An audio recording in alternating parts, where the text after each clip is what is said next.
We all care so much. We all want this business to be successful. Carley Church has built his whole entire personality off of this business. This is his. So it's really hard for him to let go. And I understand that. But Carley and I want to come in and make this business ours. We feel like it's our turn. This business is ready to keep going, and Charlie's given us the permission. This is the PMP Industry Insider Podcast. Hello and welcome out to another episode of the PMP Industry Insider Podcast. We take a look at what is changing in the pest and lawn industries, and we take you to the front lines to those that are driving those changes. I'm Donnie, Shelton, owner of Triangle Home Services, which has Triangle Pest as well as Triangle Lawn. And with me this morning, we're recording in the morning, is the infamous, the man who does not need an introduction. How about that? So, Dan, I'm not talking about you, but you can go ahead and introduce yourself. Go ahead.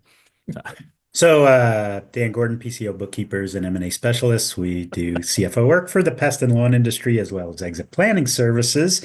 And just want to thank you for that. Before we start, let's talk about our sponsors. So if you're interested in marketing services for pest or lawn, that's Coalmarch, coalmarch.com. Been a loyal sponsor since the beginning, and we're pretty happy about that. To learn more, it's coalmarch.com.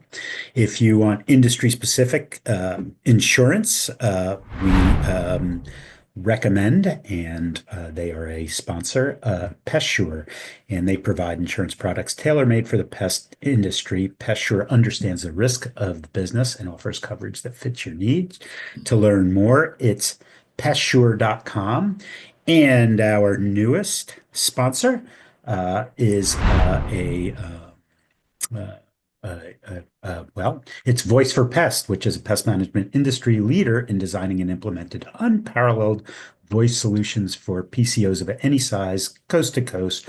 To learn more, go to voiceforpest.com/podcast. Make sure you put that /podcast in so that Donnie can tell them how many referrals we give them.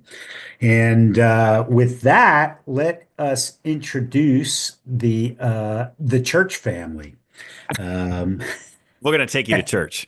We're going to take you to church. The church family for Getem Services, who operate in the Virginia market. And as Donnie and I spoke last week about, what's the next step? There's, generational planning, which we're going to talk about today. There's exit planning, which we have addressed in prior episodes, and we will in the future. But we really wanted to get, the perspective of a family business who passes the torch on from generation to generation.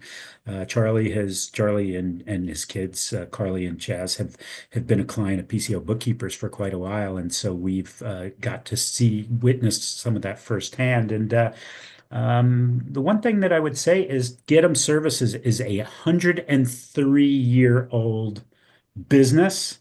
So Donnie was quite young when they started.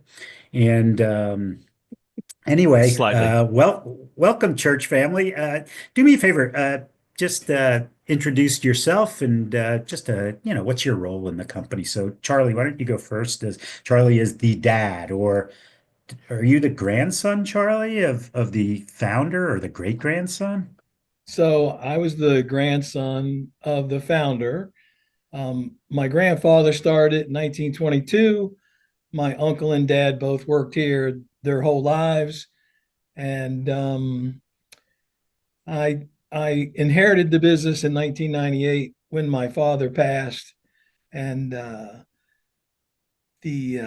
guess I'm the president, but my role is slowly getting less and less as the children are doing such a wonderful job with the business. And I actually told them on January 1st that I would still be coming in, but I don't want responsibility anymore. So I have a question. Carley and Chaz, did you guys say, well, what's new? Or did you Yeah, so it's going to change. A little bit of that, a little bit not of that. Yeah. I'm joking. Continue on, Charlie. So it's we are very fortunate that we do use PCO Bookkeepers. They have helped us tremendously keeping our books straight. And I met Donnie probably 9 or 10 years ago when he started his business, and watching him do what he did. I was with another mentor of mine, Dave Booz, and we would go see Donnie. And Dave and I would drive home from Raleigh to Emporia, where we would split cars. He'd go to Richmond, I'd go back to Norfolk. And we would just talk for the whole 2 hours it took. And like, look what this guy's doing. And both of us said, well, we're too old to do that. But now, By the way, it was longer than 10 years ago. I can assure you that. But go ahead. okay. So it was quite the learning experience, watching someone who had no experience in the pest control industry but knew everything about computers, of which I knew nothing. And now my children know so much more about computers, and the software to run the businesses are so much better now. It's like Donnie was writing that stuff, but these companies do it now, and my kids are just so much better at it. It's really time for me to step back and let them, take care of the day-to-day stuff. And things have really changed. We're growing very well. And so that's my part of the business, and I'll turn it over to one of them and let them take it from here. Either one. Well, yeah, I don't know how I can follow that intro, but my name is Chaz Church. My formal title will be Vice President of Operations. I would say probably my more day-to-day title would either be General Manager or Firefighter. So we take over those types of roles within the business, and I think I've been here now full time for I think 6 years. And I originally started on my summers and holiday time. I was working as a technician since I was 14. I was also very lucky to work at Triangle Pest Control for a month down with Donnie, saw him a few times. So that was a good learning lesson for me coming up within the business. And that's me. So I'll pass it over to my sister. Hold on. Donnie, Yes, sir. why didn't you offer him a full-time position? Well, I would, but that means I'd have to go against Charlie, and I wasn't going to do that. Okay. So you can't do that. Charlie's a good friend. So yeah. And then my name is Carley Church, and I have also been here for about 6 years. And my formal title would probably be more so marketing manager and human resources. I am very much involved in our community engagement, oversee our marketing and our human resources.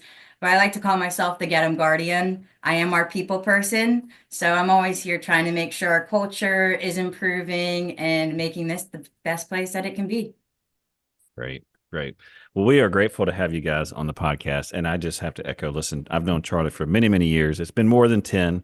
Dan is correct, but has certainly helped me along the way with a lot of sage advice. And by the way, Charlie's been a great friend outside of that, and I've known him for many, many years, and just grateful to be associated with him and your family. So it's kind of fun having you guys here on the podcast. So let's jump right in. Let's talk a little bit about the business. So Charlie, can you just kind of talk a little bit about, I mean, I know you mentioned this before, you're the grandson, you kind of inherited the business when your dad passed away, but just can you just give us kind of the big picture of like, this is how I got into the business. Obviously we know that part of it, but like, this is what I was doing and here's what I did. And now, you talked a little bit about this, but now what your perspective is and kind of where you're going with it. Does that make sense? Sure. So I graduated from high school in 1973, went to college for 1 year. My brother was 2 years older than me. He was at UVA studying electrical engineering. He stepped out for a year. The year I was in college, he worked at the office. And then he decided that he did not want to be in the business and went back to college and got his electrical engineering degree. So in 1974, that's when I started. I was a technician, and we were a very small company. It was probably 7 technicians all total. And there was a lot of people in the office to support. We had a termite manager. We had 2 CSRs. We had my uncle and my dad were still in the building. So whole lot of office people and not a whole lot of people out there producing the work. And so my first year at work, I made, That was profitability. yeah, profitability. And my uncle and dad did not know what they had. I can promise you, they didn't know anything about recurring revenue, and everything that they did was civic oriented. They were in the Lions Club, Satoma, Engineers Club, Shrine. They did all their stuff that they gave back to the community that way. My grandfather did start the Virginia Pest Control Association. He was the first president in 1948. My dad and my uncle were both presidents of the organization. 1998 was the 50th anniversary. I was the president, and now Carley has kind of moved into that role, and she's very active in the state association. She just got a very big award from the state association about, it's called the Impact Award. I'll brag about her a little bit. She increased the attendees to a conference by 20%. And so, Cool. you know, I've always given back to the industry. I've always thought that we raise all, tide will raise all boats. And another thing that I learned in the industry is when the internet came around, we didn't have such a bad image anymore, because if you did something wrong, it was pretty well noted on the internet, and you couldn't do that. So, having the industry grow and everybody being better was kind of my goal. So that was in 98, and that's when my father passed. And so I had been a technician for probably 25 years. Just stay 8 stops a day, 5 days a week. You get to know an awful lot of people. So that's basically how our company grew. We didn't have the internet, and it was all word of mouth. And we started doing some advertising, and then I really started looking at the numbers. And like I said, I had Dave Booz was my mentor, and he explained to me that the business was completely upside down. We were 75% termite and 25% pest control. And I still didn't know what he meant. And then he explained it to me. And then I went, oh, okay, now I got it. And so that's when we really started growing the pest control side, and, doing quarterly services and just trying to grow. So I guess that kept going. And then when, like Chaz said, when he was 14, I would put him in a truck with one of my guys, and he would be out servicing houses every day in the summer. And so he's been around a long time. And I guess for being so young, I guess that's why the team looks at him as the leader. He's really done a great job transitioning up the hierarchy through people retiring and, hiring the wrong person, and then have to move them out and then move him up. And he's learned a lot. He went to Vistage and had a great Vistage coach. And then he also has another coach in the industry, Dave Billingsley, who we all know and love. And so Dave coaches Chaz, and Dave coaches our team. And it's been really good for me, not having to be in the middle of a family dynamic where I am trying to push levers and force things on them that they might not want to do. And it's really been great. I'm just letting you know that having the outside help in the business has made this transition probably easier than most family businesses. We do have a word that if things get heated, that we yell and we all stop and start again, and that safe word is sailboat. So if something, that was not the word I was thinking of, but it works. sorry, but living here on the coast, and my dad always had a sailboat. We just figured that would be a good way to honor him And so we Carley, I want to raise sailboat. sailboat. That's right, sailboat. So I know the kids get frustrated with me. I am not really good on the computer. So we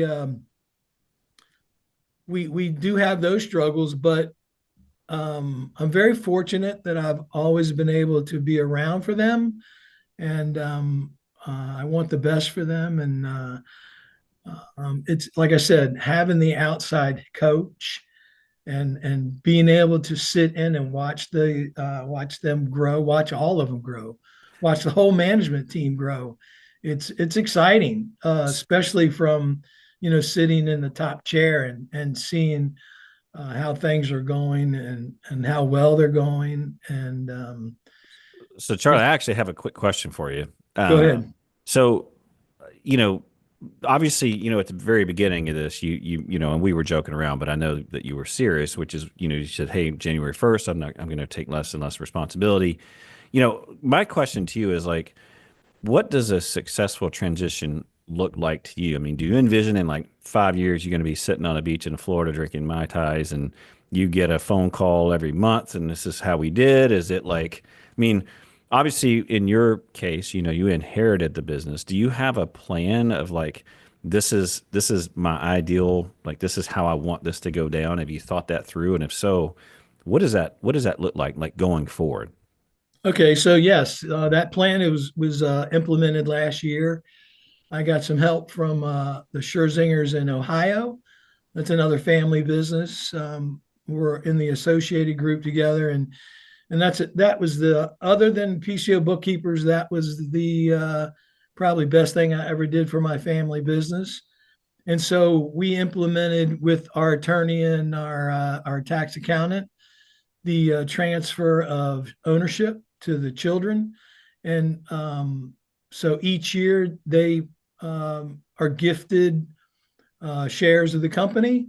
And like you say, in 5 years, they will each own 20% of the company. I will still own 60% of the company. At that time, there probably is no reason for me to be here.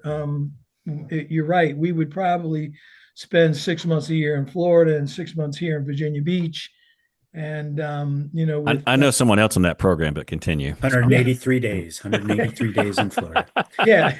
And so just, because of the software that you use to run your business these days, we use Field Routes and PCO Bookkeepers. I can just log in and see the daily numbers, and I can see what's scheduled, and I can see what's planned. And Dan sends me my monthly update, and I can look at my figures and numbers. And look, I never knew this stuff. I did everything from my gut. The first person that ever started talking about numbers was you and Dave Booz, Donnie, and I was blown away. I just didn't know. I didn't know those things. So then you learn through the process that you have to know your numbers. So having these conversations with our attorney, all of my shares when I pass will end up in the trust. So the kids will inherit the trust. So that way it protects them from anything that might go wrong in their life, i.e. bankruptcy, divorce, lawsuits. And so they're protected and they're not exposed. And it keeps the estate from going into probate. And I have. Look at you with probate and all these strategies. I love it. Yeah, it's good. It's good. So, and listen, he's quite refined. Listen, the way I say it is this: I want to keep crazy out, right? If you go into trust, crazy comes out. Doesn't matter who gets married, like all that stuff stays. So I mean, listen, that's how I word it, is keeping crazy out. But keep going there, Charlie. Yeah, and you're right. I mean, that's a great way to put it, Donnie, is to keep crazy out and the unexpected out. So the kids, in 5 years, like I said, I won't be here. They'll have that, and they'll have their trust also. Owning a lot of real estate. I started buying real estate in 1974. So Carley also manages my real estate, and all that stuff's in trust for the same reason.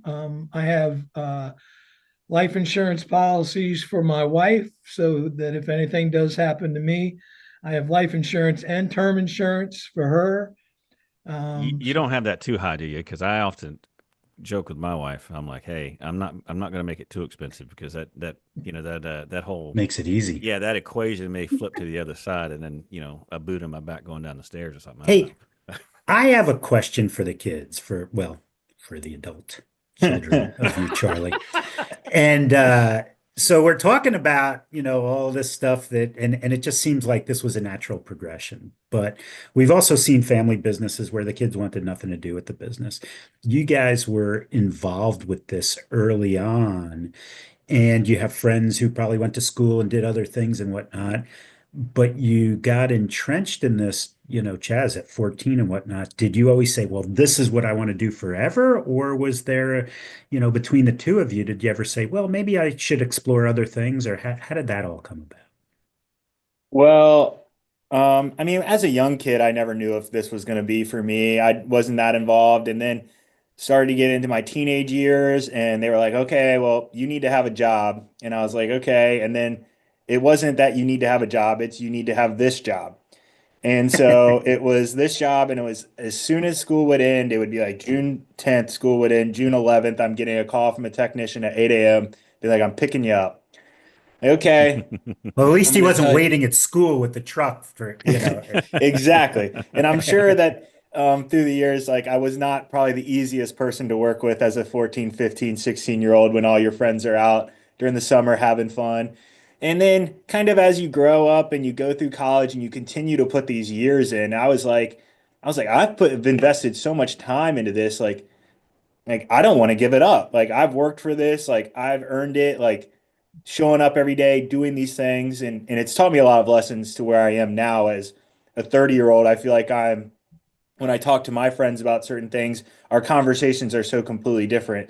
I'm entrenched in this business that I've been doing for 16 years, and they're coming out of college and they've changed jobs a few times, so yeah, it's something that as time progressed, I've figured I was always going to do it, and I've grown to love it. And when I talk to people, you can tell the passion that comes out of my voice when I talk about the business. So I don't see myself giving it up anytime soon. How about you, Carly? So when I was younger, my dad used to always tell me that his generation was always told, you can marry more money in a day than you can make in a lifetime. And that sounded great to me as a 10-year-old. And I was like, wow, I can't wait. And Charlie's then course as in I got finance. older and went to college, I was like, no, I need to make a name for myself. I need to be able to take care of myself. So, and when I was there, I realized that I really like to help people. And I wasn't good at math. So going into, nursing school or things like that probably wasn't going to be my path. But I really enjoyed PR and marketing. And I realized that I could help people in just about any industry I wanted to. And I wasn't going to let Chaz just have it all. I wasn't going to do that. So I decided that I could help people and get them. And I really do love where we're from. The Tidewater area is so amazing. So being able to help the community that we've grown up into and that has been able to give so much back to our family, it's just the cherry on top. Interesting. Yeah. So, how long have you actually been? So, Chaz is 16 years. How long have you been? So I graduated in 2019, and that's when my, full-time gig started. But of course, Charlie had us in here at 6 years old, stuffing envelopes and putting stamps on mail. And then during the summers, I only had to do half days while Chaz was doing the full days. So I still got to go to the beach and the pool and hang out with my friends, which was great. But so we always kind of had a little bit of a foot in the door.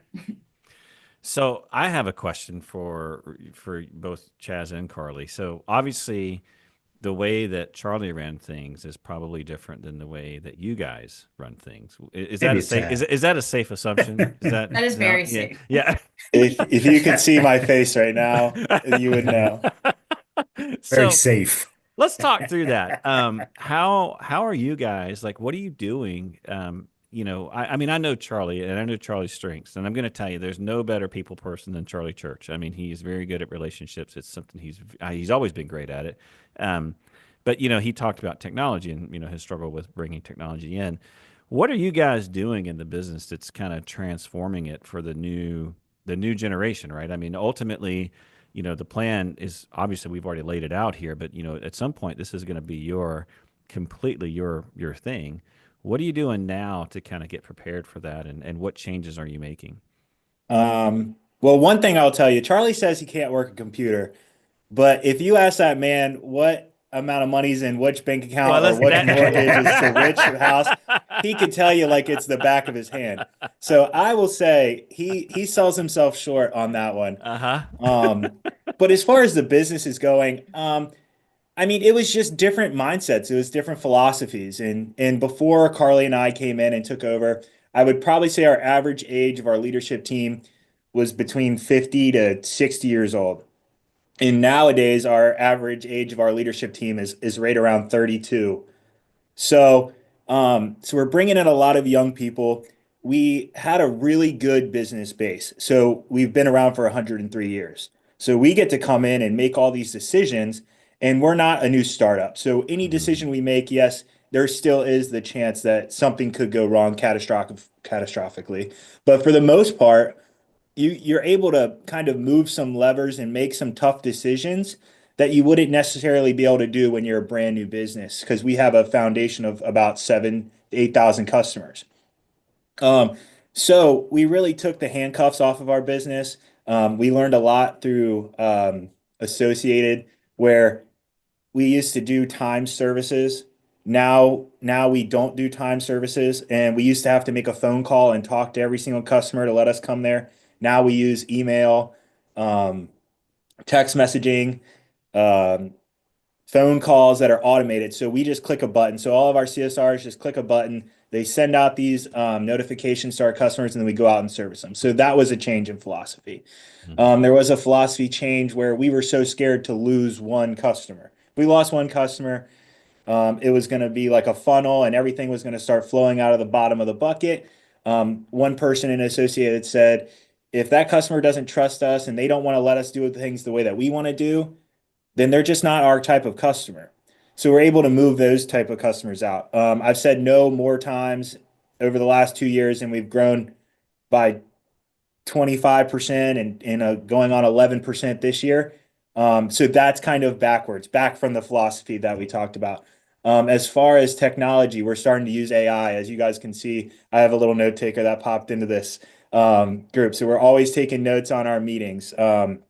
We use a lot of Chat GPT for making sure that we send good things back out to our customers, make higher decisions, our processes that we're improving on. We're using all of our cell phones. I talked to my dad and some of our technicians, and they used to have to use pagers, and they would have to go out and find phone booths to call people. When I No, was, are you serious? I am so serious. And so they'd have to find the closest pager. When I was coming up as a technician, I know now how to use a map. So we used to have a map book, and the technician would make me figure out where the stop was based off of the map. So you'd go to the back of the book, you would find A5 on page 32, and you'd go there and you'd be like, okay, this is how we get to our next stop. So, I mean, yes, these things we take for granted as like their everyday things. We are now implementing them into the business so that we can make ourselves more efficient. That's what everybody wants to do. You want to be more saturated and you want to be more efficient. With one without the other, it's still not going to be as beneficial to your business. So, but I'll pass it over to Carly. I'm sure she's got plenty of other ideas. Well, I just think that it's important to point out that there is quite a gap in age between Chaz and I and our dad. I would say that we're probably missing a generation. Our dad is a young 70, and Chaz and I are just about 30 and under. So there's like that missing 45, maybe 50-year-old in there. So trying to bridge this gap, I feel like was a little bit more difficult. And something our dad always said to, all of us and our employees was, I'm not going to ask you to do something that I'm not going to do myself. So him having these challenges with technology, it made it harder for him to implement and get his people to get behind him because he was having a difficult time himself. But Chaz and I were right there with them. We're helping them learn these new technologies, helping them learn how to use our CRM and the voice for pest that we use. I mean, anything, we are right there with them, and we're going to give them the resources that they need in order to be able to be successful moving forward. Because, I mean, when we got here in 2019, we were just now going paperless. Like, Yeah, big deal. I get it. I get it. So big I actually deal. I know we are getting kind of close here, and I want to spend the latter part of this podcast on this one point because I feel like a lot of owners struggle with this, and that is, you know, in a generational business, there's this whole idea of like, well, the kids need to be to a level that they can actually handle the responsibility. They can handle the realities of what it means to run a business. Because, I will tell you, I meet so many folks. It's like, oh, it's so cool. You run your own business. That's awesome. You do the, and they have no idea. And I'm not gonna. I mean, I'm not No gonna idea. They have no idea how much work it takes to actually make it all work together seamlessly, and what it took to build it. And I will tell you, this is a major concern, I think, of a lot of owners, and I'm sure Charlie would agree. It is a big concern when you're going to transition a business. And so I'm just curious, and this is more for Chaz and Carley, and I guess Charlie could weigh in on this as well, is how did you guys manage the process of like, okay, obviously, listen, my mom knew me before I flew airplanes. I fly airplanes now, and she actually gets on the airplane. But I will tell you, there's been times that she says, I would have never thought, Donnie, right? Because she knew me before.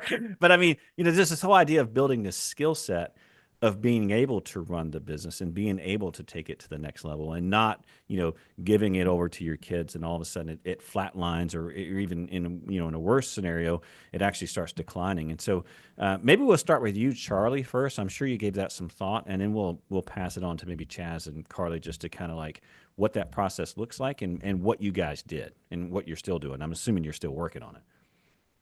Well, like I said, we have outside help. We've got David Billingsley. Mm-hmm. This man, he's run some very big businesses. He knows the numbers. That I'm just telling you, not having to be in the middle of the three of us and letting him take that, Mm-hmm. that's a lifesaver for me. That has made my life so much easier. Let me pause you right there real quick, Charlie, just for our listeners. So David Billingsley, he's an outside consultant, if you don't know who he is. We've talked about him on the podcast. He also happens to run our peer groups that All of Dan our and I peer have. groups. Yeah. That we have. But ultimately what Charlie's talking about here is essentially a business consultant, right? Someone who has been there, who has seen it, who understands how to structure a business. So continue on. I'm just making sure our listeners are caught in. So. Yeah, I understand. So, other people can hire outside consultants, but because he's been in the business, it just makes it so much easier. Fortunately, he has a house here in Norfolk too. So it makes it helps. nice. Yeah. It makes it nice. He lives in Vegas, so he can zoom in, but he has a house here. And so, he comes to the office, and we've become friends and through the process. And so I think for me, that staying out of a family fight Mm-hmm. it's made my life so much better. And like, I'll turn that over to the kids, and look, we've had fights, and we've had fights with David involved. Don't get me wrong. It's a family business. Mm-hmm. But I'll turn it over to the kids, and they can tell you, what their perspective is on the transition of the business using the outside coach. So Chaz, you go ahead. I mean, I would say it's difficult. Like every family business, if anybody tells you it's not difficult, they're not telling you the truth. Mm-hmm. We all care so much. That's the real thing. Like we all want this business to be successful. And I'll tell you, Charlie Church has built his whole entire personality off of this business. This is his. So it's really hard for him to let go. And I understand that. And Carly understands it. We're very self-aware. But then you also get the next pushing force of Carley and I want to come in and make this business ours. We feel like it's our turn.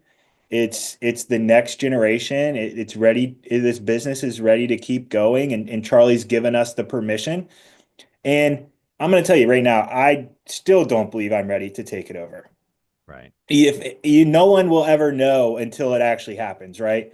I talk to this with Dave all the time because Dave and I, yes, he's a business coach and yes, he's a mentor, but we're also friends. Like we talk outside of work and we have other types of conversations. And I also had Ed Robinson, who was my Vistage coach for the first 2 years, who also led the Associated Pest Control Services. So for that, I used to drive up 2 hours to Baltimore every other month, stay in a hotel room, go down, do the meeting, drive home, go to work on Friday. That teaches you hard work and effort and shows that you really want to be in it. And then I And moved how to to avoid traffic jams through Baltimore. Yes, sir. And moved down into Vistage that's down here in Norfolk. So I got lucky with that. And I have just been exposed and put into rooms with all these other individuals that have so much experience. And you go in and you want to be the person that doesn't talk. I'm all ears. Like, I don't want to be the smartest person in the room. They say that all the time. And it's not saying anything bad if you are, like they say, don't say you're dumb, but I want to be the dumbest person in the room because that means I'm surrounded by all these intelligent, smart people that can just pass down what they've learned and taking that and applying it to our business. Like, we're not here reinventing the wheel. I can promise you that. Everything I take and I go implement to our business, I get to tell all my employees, hey, I've seen it done here, here, and here. And it's been done in California. It's been done in St. Louis. It's been done in Florida. So why can't it work in Virginia? It's very replicable. So yeah, I love the transition. It has been bumpy but it's been great. And I'm very thankful to be able to work with my dad and get to hear all of the stories about how everything goes. And I get to see my sister every day. So when people ask, hey, do you get to see your family all the time? I'm like, honestly, a little too much, but I wouldn't have it any other way. So I'll pass it over to Carley. That's funny too, because we all live in the same zip code as the office as well. And that goes back to our foundation. You know, Chaz and I were only 21 months apart. So we grew up very close in age. We went to all the same schools. And then I followed him to college. And then he decided to stay at college for a little bit. And we graduated together. And then we thought it would be a great idea to move in together when we came home.